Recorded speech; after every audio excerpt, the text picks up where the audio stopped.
What's going on? Welcome into My Take Is. Thank you for clicking on the video. Do me a favor and click subscribe as well. The Texans beat the Steelers, and if you stayed up to watch this game, I'm sorry. I apologize. I could stare at this camera for the next 10 minutes, say absolutely nothing, and it would probably be more entertaining than that game between Pittsburgh and Houston. There was just no offense whatsoever. It's two extremely flawed offenses playing against good to great level defenses, and it just felt like this continuous cycle of 3-and-outs, or one team would start moving the football and then there'd be a sack, or Houston would turn it over. Just an ugly offensive game that I think is best summed up as saying that the Texans defense won this game by itself. They outscored the Steelers offense 14-6.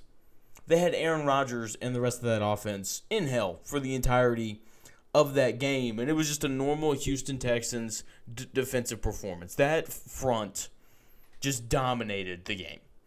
Danielle Hunter and Will Anderson Jr.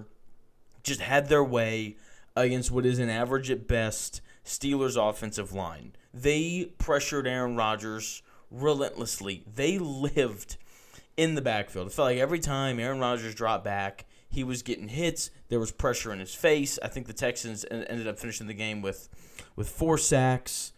Just a dominant performance from that unit. And not even just the pass rush. The run defense was stellar as well. Just a top-to-bottom defensive masterclass from an incredibly great Texans defense against a very flawed Steelers offense. And ultimately, the Steelers just don't have enough weapons. DK Metcalf stretches the field and makes contested catches.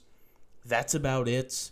I like Gainwell and Warren, but I wouldn't call either one of them a great running back. It is a lot of Aaron Rodgers throwing the ball quickly and then hoping that one of their wide receivers or running backs can make a guy miss and then pick up 8 or 9 more yards. And that was just never going to work against a defense of the Houston Texans caliber. The Steelers were 2 of 13 on third down with an average distance of 11 yards to go. They averaged 3.2 yards per play. Aaron Rodgers averaged 4.4 yards per attempt. That's pitiful. And the Steelers, as a team, averaged 3.4 yards per carry.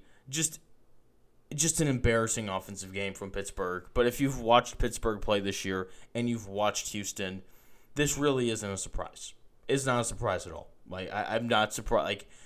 The Houston Texans defense just took the Steelers offense behind a woodshed, beat the crap out of them, gave them a wedgie, and then hung them on the flagpole by their underpants. I mean, just an absolutely embarrassing game for that Steelers offense. But if you want to take away something, I thought that the Steelers defense played well.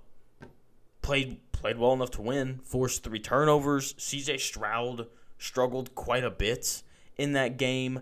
I thought they just kind of ran out of gas late, especially on that final Houston drive where they just lined it up and ran it right over that Steelers defense. Texans, they won time of possession, and they leaned on Pittsburgh pretty consistently throughout the game, and I thought that on that last drive they were just out of gas, especially since Houston kept going to that package with 2 tight ends and the extra linemen repeatedly. And they just hammered on that Steelers defense. Woody Marks, 19 carries for 112 yards. Nick Chubb had 10 carries for 48.